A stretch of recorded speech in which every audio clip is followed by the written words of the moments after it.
Hello, I'm Carl French. Some time ago, I did a small piece aimed at helping authors who want to create audiobook editions of their books.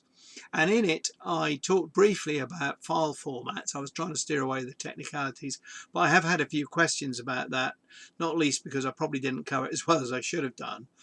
And so this is just to cover that particular point. What file formats should you use when you are attempting to record an audio edition of your book? And it's a fairly straightforward question to ask, and it's a relatively straightforward question to answer. So uh, there's lots and lots of choice in terms of what formats to use, what file formats to use, and most of them I'd say are not even worth considering. There are special formats that are used just for audiobooks and so on, but a lot of these things just never really get used. So what I think does make sense is to keep things simple. And the first way of keeping things simple is I strongly recommend that if you're going to record an audiobook, you use the software called Audacity, which you can easily find and download by just Googling the name Audacity on the internet. Audacity is one of these wonderful pieces of software that's created by a team of volunteers. It's very high quality. It's certainly well up to high grade recording and editing of any kind of sound files, including music, but it's more than up to the job if you want to record sound for audiobooks. If you really aren't much of a technical person and you want to avoid using this kind of recording software on your PC or Mac or whatever it is you use, then one second best, in my view, one fallback is to use a dictaphone, good quality modern dictaphone, record your work on that, and then at the end of having done all your recordings, that can be uploaded onto a computer, and at that point you probably have to make a decision as to what file formats to use. So you will come back to the question that I'm addressing here. So let's actually address the question in hand about file formats, and I'm only going to talk about two file formats because I think that's all you really need to care about. The first is called WAV. You could put an E on that, forming the word WAV. W-A-V is the letters used for the file name extensions on PCs. WAV has been around a long while. It was developed by Microsoft and IBM. It's a good quality file format, very widely used. You can play it on goodness knows how many different kinds of pieces of software and so on. It's a safe bet. It maintains good quality sound, and if you save your sound files, your audio files in WAV format, you really can't go wrong.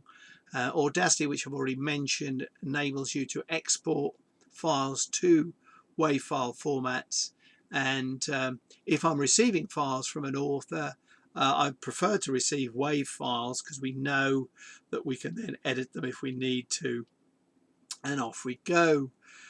But the other file format that must be mentioned and is just as important in many ways is what's called MP3.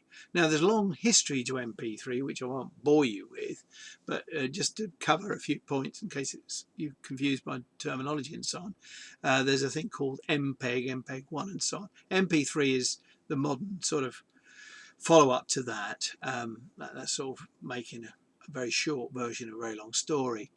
But MP3's history goes back to the days, which is really not that many years ago, when file storage was an issue and file size and data transmission rates were all being pushed, and so efforts were made to produce audio files that could be streamed easily and saved easily. And MP3 was very cleverly designed to minimize the amount of storage space needed for the file and minimize the amount of transmission that needed to occur when these files were played or streamed.